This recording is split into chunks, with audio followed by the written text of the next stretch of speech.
So thank you so much again for joining our Legacy of Generosity to celebrate Black History Month and Black History at SIU. We have Dr. Peter Alexander joining us today to talk about estate planning.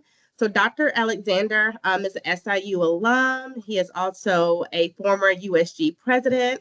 He is the current professor of law at SIU and also served as a former dean for the SIU Simmons School of Law and as well as a founding dean at the School of Indiana Institute of Technology. And my name is Sherika Hunt. I serve as the Assistant Vice Chancellor for Anti-Racism, Diversity, Equity, and Inclusion, as well as Corporate Engagement and Partnerships at the SIU Foundation. So thank you everyone for joining us today, and I will hand it over to Dr. Alexander to begin the program. Hi everyone, thank you for joining us, and hopefully I'll give you some information that is helpful. Much of the information I'm going to share through my PowerPoint slides is based on Illinois law. I've already overheard some people talking there from out of state. So my first advice to you is to find out from an attorney licensed in your state where your state is on these different issues. Some are very similar to Illinois, some states are very different. So we'll begin by sharing a PowerPoint presentation that I set up. Neither Sherika and I are experts in teams, so we're going to be a team to make sure that you get to see this PowerPoint display, and I'll send her some motions when we need to advance. If you have any questions along the way, feel free to ask, but we definitely will save time at the end for people to ask questions, and you can go ahead and advance this, Sherika. So we're going to talk about what constitutes estate planning, and it's more complicated than just having a will. A lot of people think, oh, I have to have a will, and now I'm done. Well, some people have to have a different kind of document, and it's called a trust. And I'm going to talk about what wills are and what trusts are and what the differences are. And then in addition to a will and or a trust, you may need a power of attorney, giving somebody else the authority to act on your behalf. I'm going to talk a little bit about that as well.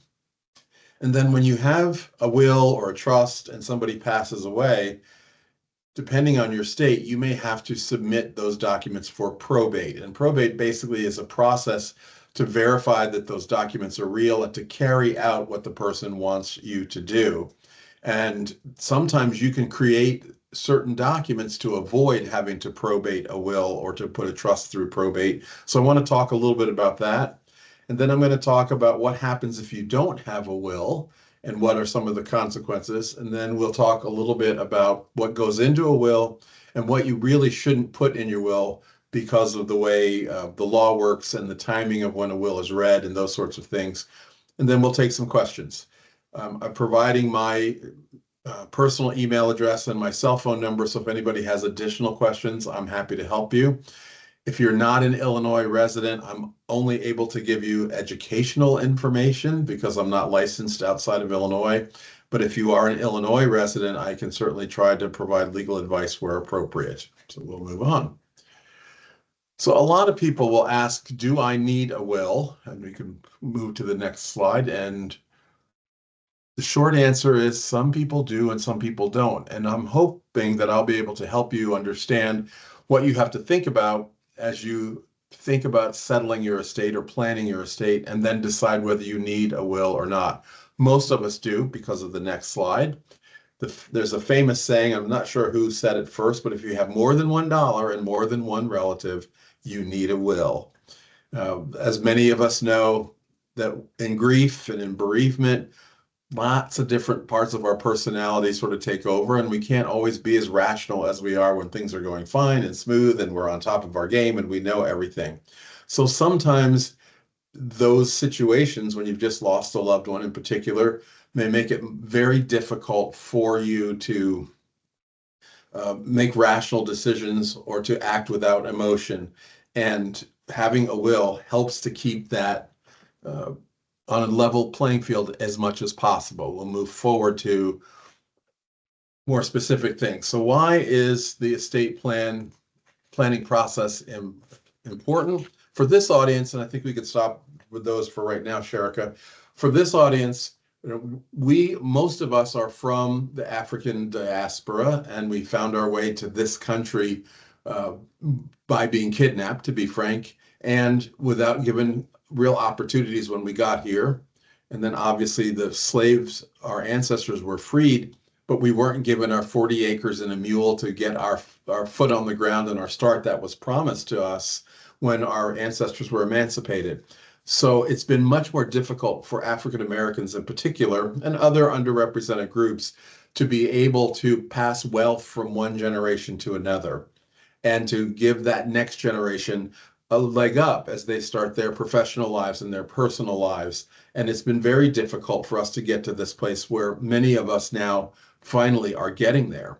So in order to make sure we hold on to what we have built up, we want to have a plan for what should happen when we pass away so that we can take care of the next generation if we so desire, and we can give them a really good start on their lives or to support them if they're a much older adult themselves. The other reason why this is important is you've worked hard throughout your life to build up this estate, so you should be the one who gets to decide what should happen.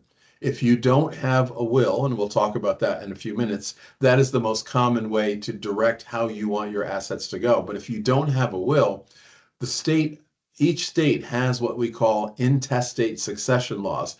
It will decide what happens to your property if you don't have a will. And then I'll talk a little bit later on is if we can't find your relatives, and I can promise you the state is not going to look very hard for your relatives, but if the state concludes that it can't find any of your relatives, the state is entitled to keep your estate and use it in the state coffers. So we want to make sure that you get to do what you want to do with the money and assets that you've amassed, and you don't want that to just go to the state coffers or to go to relatives that you might not have a relationship with or you might not even know that they're out there. There's another reason, because we're at an academic setting, that I wanted to make sure you thought about. Estate planning is another way for you to have an impact on organizations. There's lots of charities out there, but because we're part of the SIU family and they're our hosts today, I thought I'd focus on that. There are opportunities here at the university to provide scholarships for the next generations of law students. I'm only thinking of my department, the next generation of students coming through SIU. Some of us, when we went to college, benefited from scholarships that were endowed by alums who attended SIU before us. We can pass that forward, pay that forward to the next sets of students who come through here. You can also make sure that we have the best academic leaders in each unit, and you can donate money to name a professorship, which will help underwrite some of the cost of having a faculty member in your department. And as everybody who's been on this campus knows, even if we can't always pronounce them properly, all of our buildings have names, and usually it's because someone has donated money to give the building a name, and then those funds can be used to maintain and keep up that building, to support programs that take place within that building. And again, it's an opportunity to leave your mark on this institution, especially if you feel that you had a good education here and you want to say thanks. And now we'll look at the last two on the slide. You can also use estate planning just to settle your mind before you pass away, so that you have this feeling that I know what's going to happen to all of these things that I have gathered in my life, and I'm not leaving it to chance. And I really have XYZ people in my life that mean a lot to me, and I want to make sure that I've taken care of them. And lastly, as I said before, if you don't have an estate plan, it is possible for the state of Illinois to decide what happens. And among the things the state of Illinois could decide to do is to look for your relatives to a certain extent. And if it can't find relatives out there, the state is entitled to keep those assets. So by having an estate plan, you can keep that latter thing from happening as well. Right? So let's start by looking at the different instruments. We start with wills, and this is the one most everybody's familiar with. It is a document that you can create on your own in Illinois. We have something called a holographic will. That's a handwritten will that you can do in your own longhand. And as long as it meets the different functions of a will to be a valid will in Illinois, it works just as well as going to a lawyer. You can go online, and there are companies that create wills for you. There are templates that are available, so there are lots of things that you can do. One of the interesting things about wills in Illinois is in many states you have to be of sound mind and body. And you probably have heard that statement several times on TV, especially when we have what we call the reading of the will. And on TV, it's much more dramatic than it is in real life. If there's a reading of the will, it's usually the lawyer has written to all of the people who are in the will and said, your name has been mentioned in so-and-so's will, and here's what it says. Here's the section that applies to you. And once we get through the probate process, I will be back in touch with you with the gift that was left for you in the will. But on TV, they like to make it more dramatic, and they'll have all the relatives gather together, excuse me, and they have what they call the reading of the will. And usually it starts off by saying, John Smith being of sound mind and body, and the lawyer reads all this dramatic stuff. In Illinois, the standard to have a valid will is that you have to be of sound mind and memory. So we're just a little bit different. And that's important because if you have relatives, particularly those who are older, not necessarily, but often those who are older, it is possible that they may have waited too long to create a will because they are having memory issues, or they might have medical conditions that keep them from remembering properly. So it's best if you can make your will while you are of sound mind and memory. You can always update it, but the earlier in your life you can have one, at least we have at that time your best directive to us as to what you want to do with your items. You can put in the will the names of the people who you want to receive things, what you want them to receive, and then you can also name the person who's going to manage this distribution process. They're called, depending on your state, the executor or the personal representative. So depending on where you are, we have different names for those folks. But, excuse me, but the will is intended to state in very simple terms, I've got a 1999 Ford Mustang and I want to leave it to my nephew Bruce. If you put that in your will, the court will say to the executor, the person who's trying to carry out your wishes, you need to find Bruce and make sure Bruce gets that 1999 Ford Mustang. If you can't find Bruce, then there are laws that tell us what to do as a substitute, but the executor is really obligated to try to carry out your directive as you put in your will. Everybody, like I said, who has at least $1 and more than one relative should have this piece of paper as part of their estate plan. Forgive me. It is very common. They're usually very straightforward, but it also solves a lot of problems. And you can do some things in the will that are very creative. I do some simple estate plans for people now. I write wills in particular for folks. And every once in a while, you'll meet somebody who has an estranged member of their family. I recently had a person, I'll talk about trust in a minute, so just hang on with that question. You might have a person who's fallen out with the family and you don't have a relationship with them, and you don't want to treat them the same way as you treat the other relatives. You can explain that in your will, and sometimes we'll use some language like, I have not made any bequests to my daughter Mary. I believe that I've taken care of her throughout her life and see no reason to leave her a bequest in my will. The court will tell the executor you are to honor that request. So you can direct all the different nuances of how you want your estate to be distributed. Lots of people have heirlooms or things that are very important to a particular relative. In your will, you can actually make what we call a specific bequest. You can say, I leave that 1999 Ford Mustang to my nephew, Bruce Smith. I leave my grandmother's china, Royal Dalton, that finally comes to mind. I have a Royal Dalton Christmas pattern. I leave that to my niece, Mary Jones. And the executor will have to look for those people and try to get those items to those people. So the will is the basic estate planning tool that most everybody should have. So let's advance to trusts. And there are two kinds of trusts that I want to talk about. The traditional trust, well, all trusts are basically saying we want to have a trustee hold this asset in the name of the trust for the benefit of another person. So I might have a bank account that has $100,000 in it. I've tucked that away over the years, and I want to leave that to my niece and my nephew, but they're not 18 yet. So I may say, I want to have a trust where even right now, somebody will take over this whole managing this asset and they will invest it, and then they will give the proceeds to my niece and to my nephew until they turn age 25 or 30, and which time the trust will be dissolved and they will each get 50%, something like that.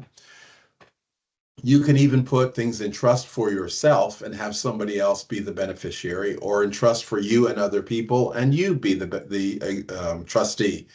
So you have lots of things that you can do to put in a trust so that you don't have to manage it. The trustee has to manage it, or the trust company has to manage it and make sure you're getting the best return on your investment. And lots of times farmers will put the farm in trust. There are some people I know, when I lived in Champaign, we had a local banker who was also an NFL rep. He won the lottery, like a significant amount in the lottery.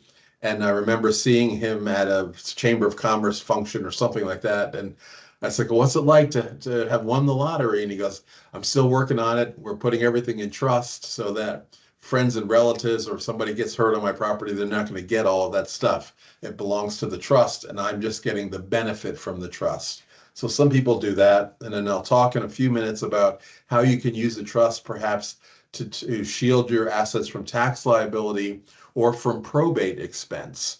And then there's also this thing called a spendthrift trust that you can make up when you're worried about somebody not being very good with money. You can put restrictions on it saying they're only going to give you $1,000 a year until you turn 21, and then you'll get $5,000 a year until you're 30, and then we'll end the trust.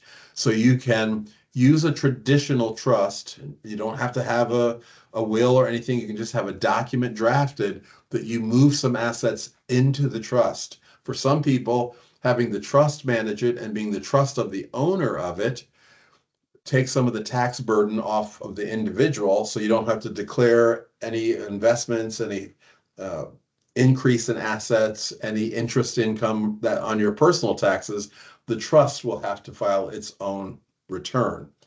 And some people don't want to go through that. It's a complicated document. You have to usually use a lawyer to do it, and it can be somewhat expensive to do that. But if you have enough assets and you are concerned about tax liability or probate expense, for some people, forming a trust and moving property into a trust is very cost efficient and very important. There are typically two kinds of trusts. They are revocable or irrevocable. And a revocable trust means that you can break the trust and put everything back the way it was. And that's a very common form of trust. I no longer am worried about my spendthrift niece and nephew. I think they can handle money. Let's just end this trust, and I'm going to give them the stuff earlier than age 30. It's revocable. That means you can revoke it.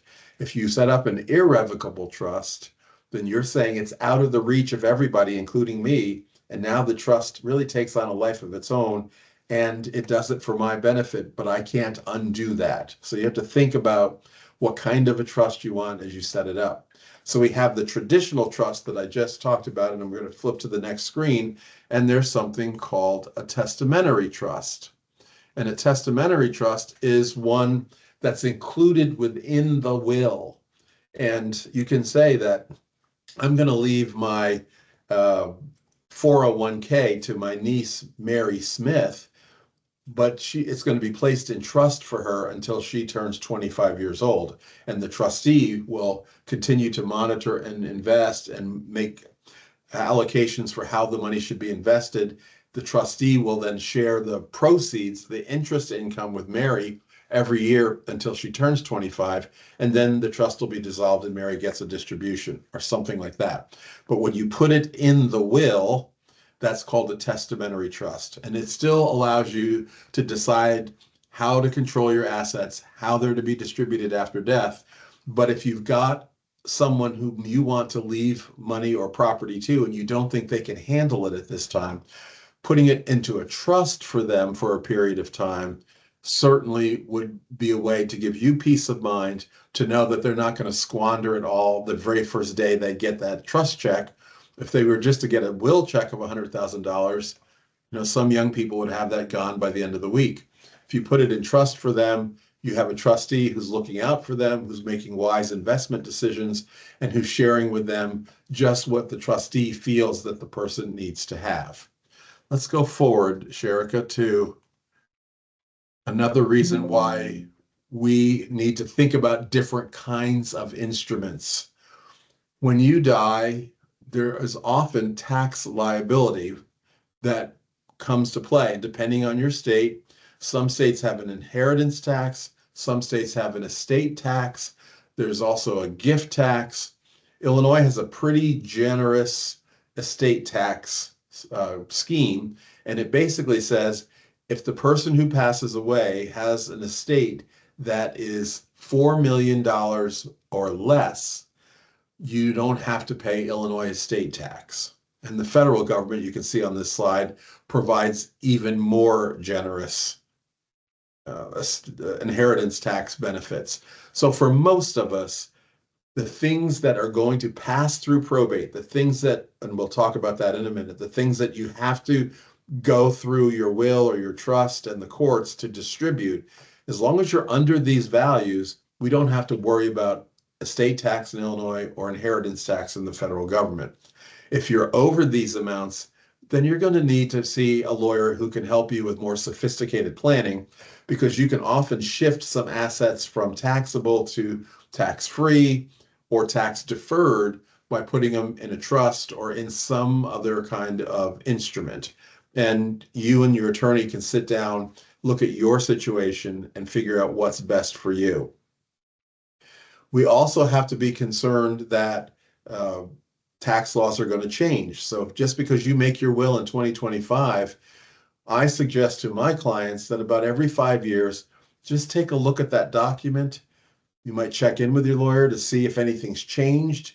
Illinois' $3 billion cash strapped to kind of fund our retirement pension fund. It could change the rules and say, we're going to lower the estate tax exemption to $2 million because we need to get more money into the coffers. Your attorney keeps up on that and will know those kind of things. So just because you've done an estate plan and today it's not subject to tax, doesn't mean that that's going to be the case for the rest of your life. And you really should double check to make sure that the laws haven't changed and you're in a more difficult situation.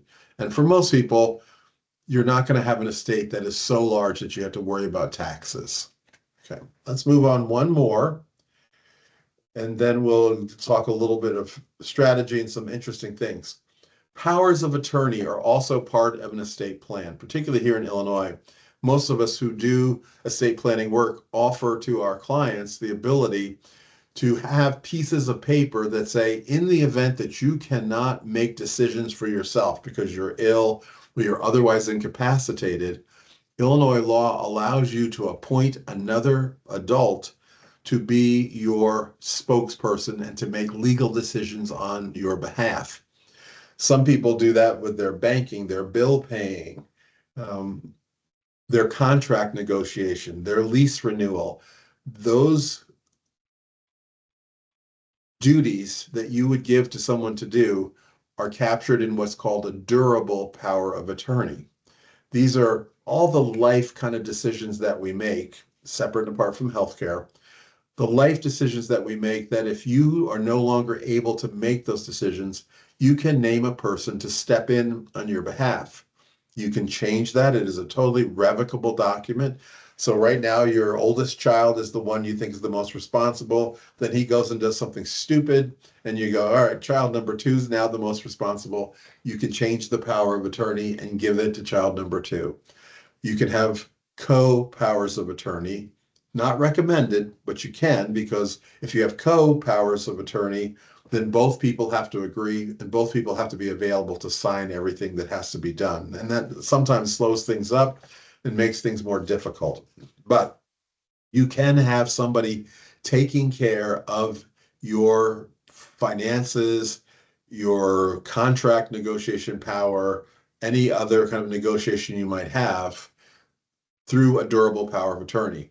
You can also choose to do the exact same thing relating to your health care. And if you've ever gone to the hospital and been admitted or been in the emergency room, they will ask you if you have a health care power of attorney. They're also called in some states an advance directive. And this is the person who acts as your representative, your agent, to make healthcare decisions for you if you are unable to do it or if you don't want to do it for yourself. There are some people who are so caught up with the fact that they're in the hospital for the first time or they've been just told they have a very serious disease. They don't think they have the clarity of mind to be able to make decisions for themselves. They would rather have their sister do it or their godparent do it, or their spouse do it. You can give somebody the ability to make those decisions for you relating to your health care. And again, like the durable power of attorney, a healthcare power of attorney can be revoked. So you can change the person. You can decide you don't want to have one. It's recommended that you do have both of these documents because we never know what could happen. One of my best friends' mother had a stroke and she wasn't able to take care of herself, and her husband had a healthcare power of attorney, and that worked exactly as we thought it might work. Her husband and wife, he had her healthcare power, she had his. She had a stroke, so he was able to make some decisions. What we didn't know is just a few weeks later, he was going to have a stroke as well, and that incapacitated him. And his power of attorney was his late wife. So it took some while before the hospital would allow the children to make some decisions. And it just slows things down. It can be costly. It can be very taxing emotionally. So these are two documents that you should have as part of your estate plan. And you should try to update them if you can, whenever there's a change in your life and a change in your circumstances. Let's advance this one more time. So we'll do a couple here. So when you have a will and you have maybe a testamentary trust in your will, the process of figuring out how things are supposed to go falls to a court to decide. And that court is typically known as the probate court. And to probate something is a legal process that says, do we have documents, a will, a testamentary trust, and what does the person want to do in that will? And how do we get their outstanding debts paid? And how do we sell the house that they owned? How do we sell the car that they owned? The probate court will say, bring everything in here. Let me take a look at all the documents and let's start to unravel this and give the executor, the person named to carry out the wishes of the deceased, let's give the executor the powers that they need to have to move this estate along. In Illinois, when someone passes away, Illinois law generally says that the estate should go through the probate process. Sherrick, if you'll just turn on the next one, there's an exception. If the person who's passed away does not own any real estate, or and if the remainder of their estate is valued at less than $100,000, you won't have to probate anything in Illinois. We can use something called a small estate affidavit, and it is a more streamlined process and a much cheaper process. If the person owns real estate, it has to go through probate. If the person's estate is more than $100,000 of probatable assets, it has to go through probate. Some people think because I have a will, I have to go through probate, so I'm not going to have a will, and then I can avoid probate. In Illinois, and I think in most states, I tried to look at a few earlier today, in most states that I've seen, probate may be required whether or not there is a will. So don't assume that just because you don't have a will, you might save your relatives the hassle of having to probate an estate. That is not a guarantee that you don't have to do that. Whether you have a will or not, you might have to go through that process. And then the last line on this slide says that careful planning may avoid probate. And I want to talk a little bit about that. Sometimes with a good lawyer who understands the whole estate planning process, You might decide that making some gifts to relatives now is going to be easier and cheaper and simpler and has fewer tax consequences and maybe can avoid probate when you pass away. Putting some things in a trust for yourself and then for your relatives may accomplish the same kind of thing. And people who have sizable estates, they're going to need a lot of professional help. Their lawyer, their accountant, their tax professional, their financial planner, all those people can work together to try to figure out what's the size of the estate, what exposure do they have to estate tax in Illinois, inheritance tax federally. How can we avoid that as much as possible? Can we avoid probating an estate if we can't get around it? Can we minimize the amount of assets that are going to be as part of the estate and turn probatable assets into assets that pass outside of the probate process? So those are more complicated conversations. It depends on your financial situation and how many assets you have and what they're valued at. But if you find yourself in what we call a high worth situation, your net worth is going to be over the amounts that the Illinois and the federal government say um, you have to escape probate, then you could talk with an attorney and the other professional people who guide you and tried to plan to minimize your estate, your probatable estate, and thereby minimize the cost because you might be able to avoid probate or streamline probate or to avoid paying taxes to the state of Illinois or to the federal government. Another thing here that is important to say, because we do have people from other states, if you are a resident of another state, that state's laws will guide the creation of your will, the execution of your will, and the probate of your will. If you own real estate in Illinois, however, you may still have to have a lawyer represent your interest in Illinois to have the estate get rid of property that's in Illinois. So if you've got property in multiple states, you could be looking at needing professional help from somebody licensed to practice in the state where your assets are located, even if your will is going to be probated in a completely different state. All right, so here's what happens if you don't have a will. We call this intestate succession. That means I don't have a succession plan written down and properly executed under the laws of my state. So I'm dying without a will. If you die without a will and you have children, but no spouse, your children get everything. So if you've got an estate right now and you have two kids, no spouse, kids get along great, you're not worried about it, you're going to split everything 50-50. Technically, you don't have to have a will because what happens at the end of your life is if you die with children and no spouse, they're going to split what you have.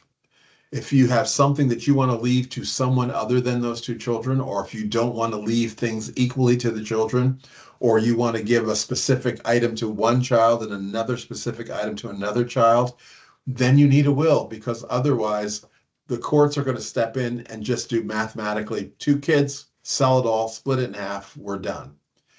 Same thing if you have a spouse but no descendants, your spouse is going to get everything. So if you're a couple, you have no children, some couples don't have a will because everything's going to my wife and she says everything's going to my husband. So there's no need.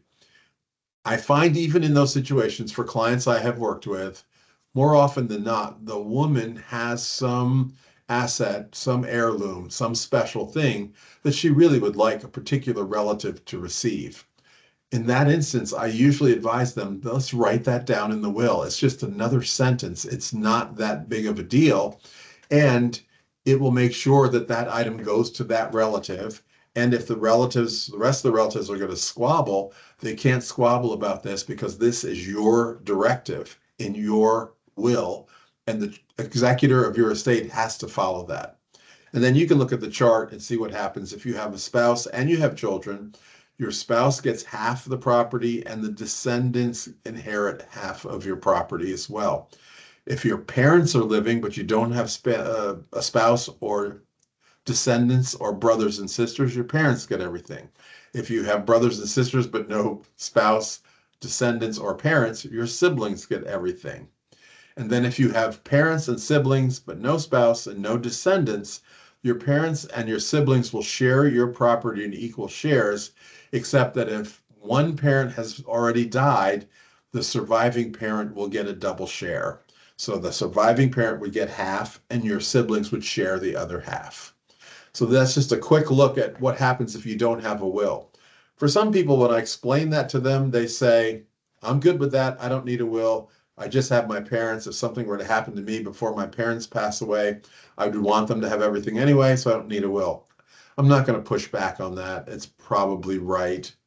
But if there's something that you're thinking, well, but I have this oil painting and my best friend Trevor always wanted to have that. I really would like him to have it. You can ask your parents if something should ever happen to me, would you make sure that Trevor gets this? But they're not obligated to do it. So if you put it in your will, the executor will have to make sure they make an effort to find Trevor and to get that oil painting to him. So it still is important to have um, a will, even if you have a very simple family situation and you don't think you want to leave anything to anybody other than those people who would get it anyway. Then I found some interesting rules that I thought you might find to be insightful. If you have adopted a child, the law in Illinois treats that adopted child just like a biological child. You don't have to say, I have two biological children and an adopted daughter. You have three children, and they're all treated the same.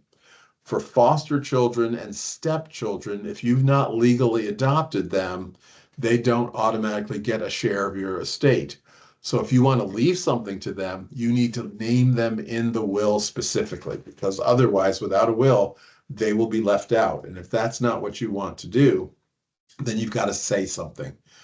When you place a child for adoption and they are legally adopted by another family, you are not responsible for them currently, and you're not responsible for them in your estate plan. They will not receive a share of your assets unless, when they were adopted, there's a specific provision in the adoption papers that says their inheritance rights will continue. And if your biological children were adopted by your spouse, that doesn't affect what they're going to get should there not be a will. They are going to be, if they're adopted by her and they're your biological children, they're your kids and they're her kids. So you don't have to worry about that. If you have a child born outside of the marriage and you were not married to the child's mother when she gave birth, they will get a share of your estate only if you've either acknowledged paternity or if during your lifetime or after death, a court has established your paternity. So if this is a matter that has not been resolved, whether or not you are the biological father of that child, there will probably have to be a hearing after you pass away to determine whether or not you are the biological parent. If the court concludes that you're not, those children do not inherit anything. If the court concludes that you are the biological parent, then the children stand in line for intestate succession or whatever you may have put in the will.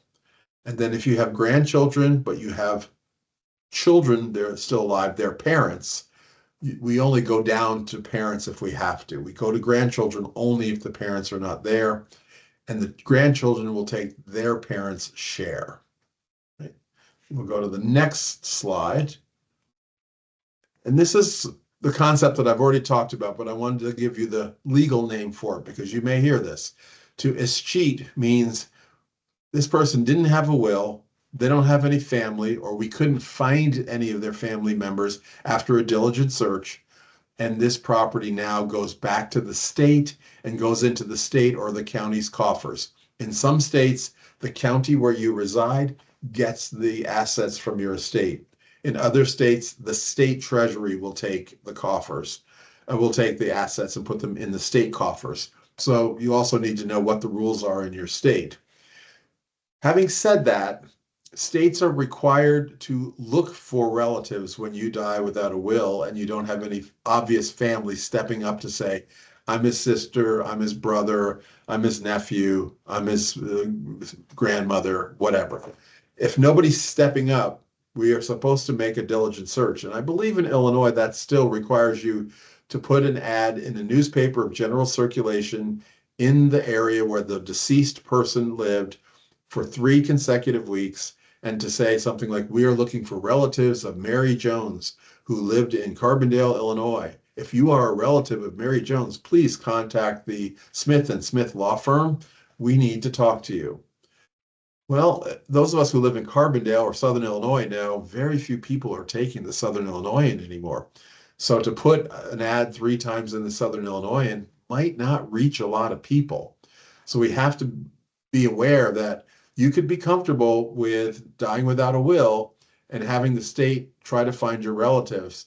But my experience has been it isn't all that successful. So if there are people in your life, they don't even have to be relatives, they can be friends. If there are people in your life whom you would rather have your things than to have it go to the state, that is the number one reason to have a will. Because if you don't make any provisions, the state will do its best, but its best is probably not as good as you would do. So we talk about probate, we talk about what happens when you die. We have to send the will to court, and the judge is going to say, yep, this is a valid will. Now let's make sure we carry out the plans that the person has in mind. Well, probate is the process by which we file the will, and the judge says this is a valid will, and the person who's been named as the executor or the personal representative then distributes the assets, pays off the bills, does all the things that the will tells them to carry out. But not everything has to go through probate. So when you think back to the slide where I showed you that Illinois says you don't pay an estate tax on anything under $4 million, well, what you're trying to do is to turn assets that might have to go through probate into assets that don't have to go through probate. And one of the easiest things you can do is, if you are getting up there in age, I'm in my 60s, I'm doing this now. My mom, who's in her 90s, has added me to her bank accounts. So now I'm a signatory on her checking account and her 2 savings accounts. If something that happens to her, that doesn't go through probate because now I'm on those accounts. I've just added my nephew, who's in his 30s, to my checking account and my savings account. So if something should happen to me, he doesn't have to wait for my estate to go through probate to get permission to go to my bank account and to use that money to pay my bills. He's got instant access, and the bank account will then pass outside of probate because it's a jointly held account and we're not requiring it to go into the estate. Some people will put their last car or one of the vehicles they think is going to be one of their last cars as you become a senior, and they buy it in the name of them and another relative. So if something should happen to them, there are 2 names on the title, it's jointly owned, and it'll automatically pass to the joint tenant, the other person named. That doesn't pass through probate. You can also name a beneficiary on your life insurance proceeds or your 401k or retirement account. And you can have what are called transfer on death clauses inserted into real estate transactions, bank accounts. So you can say, I have this 401k with $100,000 in it, and it's mine, it's my account in my name, but I have a payable on death clause written into it that says, upon my death, it goes to my nephew. And I name him and say where he lives. That payable on death clause takes that 401k out of the probate process. So as we're adding up how much assets, how many dollars do you have in your estate that has to go through probate, we can take a lot of things out, and you're going to find you have a smaller probate account. Something else you can do is you can move some property into a trust so that the trust is now the holder of the property and that you are the beneficiary, and that when something happens to you, the trust still continues unchanged, but we have new beneficiaries, the next generation in your family. Those trust documents can help you avoid probate, can also defer taxes, or even in some circumstances, help you avoid taxes. So again, if you've got a bigger estate and you're up against that $4 million Illinois limit or the $13 million US limit, you might want to talk to a legal professional and include your tax preparer your accountant, your financial planner in those conversations so that you can maximize the benefit of the laws and minimize the amount of taxes you're going to have to pay and how much property passes through probate.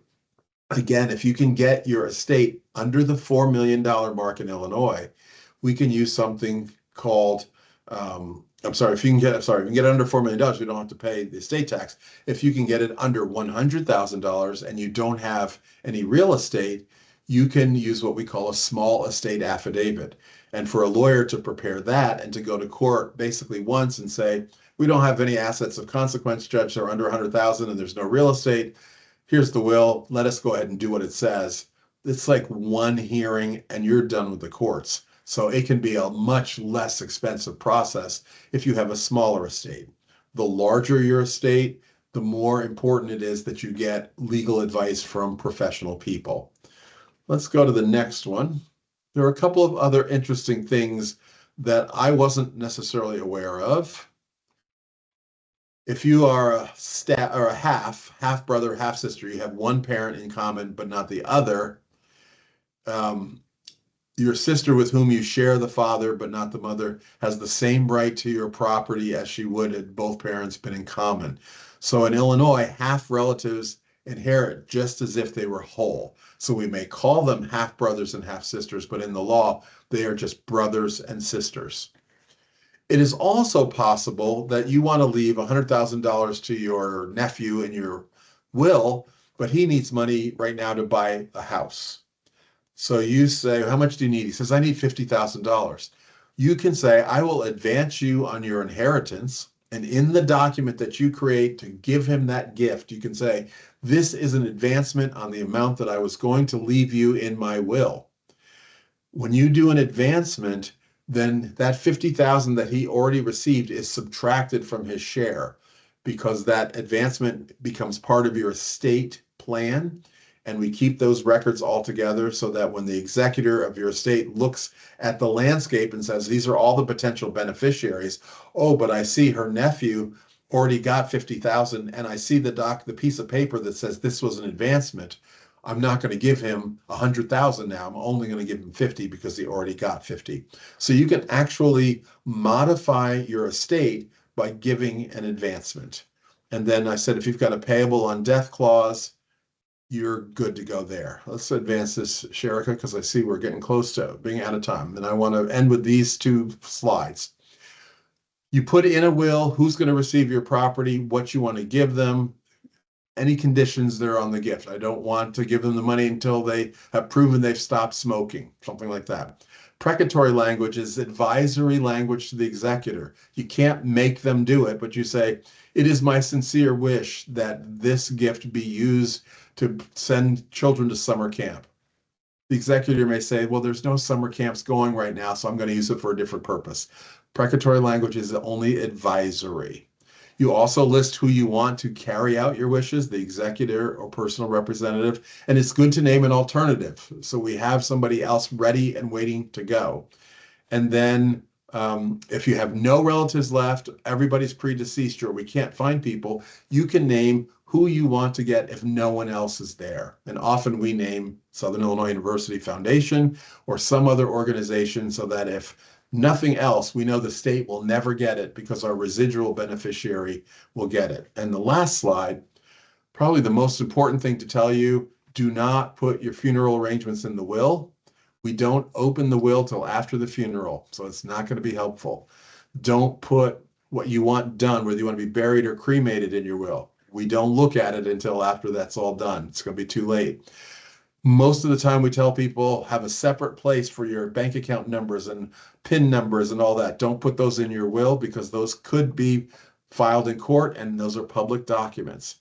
And we don't usually put full addresses. We put city and state, and we don't put powers of attorney in the will. Those are used before you're deceased. The last slide just asks if anybody has questions. We threw a lot at you. Sherika said that she'll make this available to you so you can look through it. And you've got my email address and my phone number. But again, I want to encourage you to think about planning for the next generation, taking care of our alma mater, doing all kinds of things to send that generational wealth from one generation to the next generation. And hopefully you'll decide that you too need an estate and you'll take action. Thanks.